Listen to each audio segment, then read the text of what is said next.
ಗುಜರಾತ್ ವಿರುದ್ಧ ಸೋತು ಫೈನಲ್ಗೇರದೆ ಟೂರ್ನಿಯಿಂದ ಹೊರಬಿದ್ದ ರಾಜಸ್ಥಾನ್ ಮೈದಾನದಲ್ಲಿಯೇ ಗಳಗಳನೆ ಕಣ್ಣೀರಿಟ್ಟ ವೈಭವ್ ಸೂರ್ಯವಂಶಿ.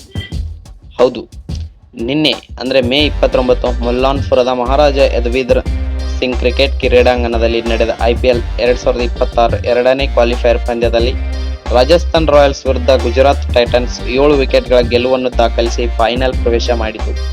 ಪಂದ್ಯದಲ್ಲಿ ಟಾಸ್ ಗೆದ್ದು ಮೊದಲು ಬ್ಯಾಟಿಂಗ್ ಆಯ್ಕೆ ಮಾಡಿಕೊಂಡ ರಾಜಸ್ಥಾನ್ ರಾಯಲ್ಸ್ ವೈಭವ್ ಸೂರ್ಯವಂಶಿ, ಡೊನೊವೈನ್ ಫೆರೇರಾ ಅಬ್ಬರದ ಬ್ಯಾಟಿಂಗ್ ಹಾಗೂ ರವೀಂದ್ರ ಜಡೇಜಾ ಜವಾಬ್ದಾರಿಯುತ ಆಟದ ನೆರವಿನಿಂದ 20 ಓವರ್ಗಳಲ್ಲಿ 6 ವಿಕೆಟ್ ನಷ್ಟಕ್ಕೆ 214 ರನ್ ಕಲೆ ಹಾಕಿದ್ದಾರೆ.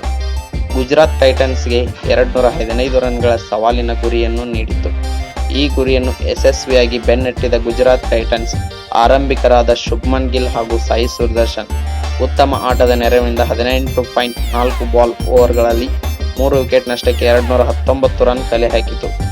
ಈ ಗೆಲುವಿನೊಂದಿಗೆ ಗುಜರಾತ್ ಟೈಟನ್ಸ್ ಫೈನಲ್ ಪ್ರವೇಶಿಸಿತು. ನಾಳೆ ಮೇ 31 ಅಹಮದಾಬಾದ್ನಲ್ಲಿ ನಡೆಯಲಿರುವ ಫೈನಲ್ ಪಂದ್ಯದಲ್ಲಿ ರಾಯಲ್ ಚಾಲೆಂಜರ್ಸ್ ಬೆಂಗಳೂರು ತಂಡವನ್ನು ಎದುರಿಸಲಿದೆ. ಇನ್ನು ಪಂದ್ಯದಲ್ಲಿ ಸೋತ ರಾಜಸ್ಥಾನ್ ರಾಯಲ್ಸ್ ಟೂರ್ನಿಯಿಂದ ಹೊರಬಿದ್ದಿದೆ. ಟೂರ್ನಿಯುದ್ದಕ್ಕೂ ತಂಡದ ಪರ ಉತ್ತಮ ಆಟವನ್ನಾಡುತ್ತಾ ಬಂದ ವೈಭವ್ ಸೂರ್ಯವಂಶಿ ಈ ಪಂದ್ಯದಲ್ಲೂ ತಂಡ ಆರಂಭಿಕ ಆಘಾತ ಅನುಭವಿಸಿದರೂ 47 ಎಸೆತಗಳಲ್ಲಿ 96 ರನ್ ಬಾರಿಸಿ ಉತ್ತಮ ಆಟವನ್ನಾಡಿದರೂ ತಂಡ ಗೆಲ್ಲದ ಕಾರಣ ಮೈದಾನದಲ್ಲಿ ಕಣ್ಣೀರಿಟ್ಟಿದ್ದಾರೆ. ಪಂದ್ಯದಲ್ಲಿ ಸೋಲು ಅನುಭವಿಸುತ್ತಿದ್ದಂತೆ ಮೈದಾನದಲ್ಲಿ ಕುಳಿತು ವೈಭವ್ ಕಣ್ಣೀರು ಹಾಕಿರುವ ವಿಡಿಯೋ ವೈರಲ್ ಆಗಿದೆ. ಈ ವಿಡಿಯೋ ಇಷ್ಟ ಆದರೆ ಲೈಕ್ ಮಾಡಿ. ಮತ್ತೆ ಮುಂದಿನ ವಿಡಿಯೋದಲ್ಲಿ ಸಿಗೋಣ.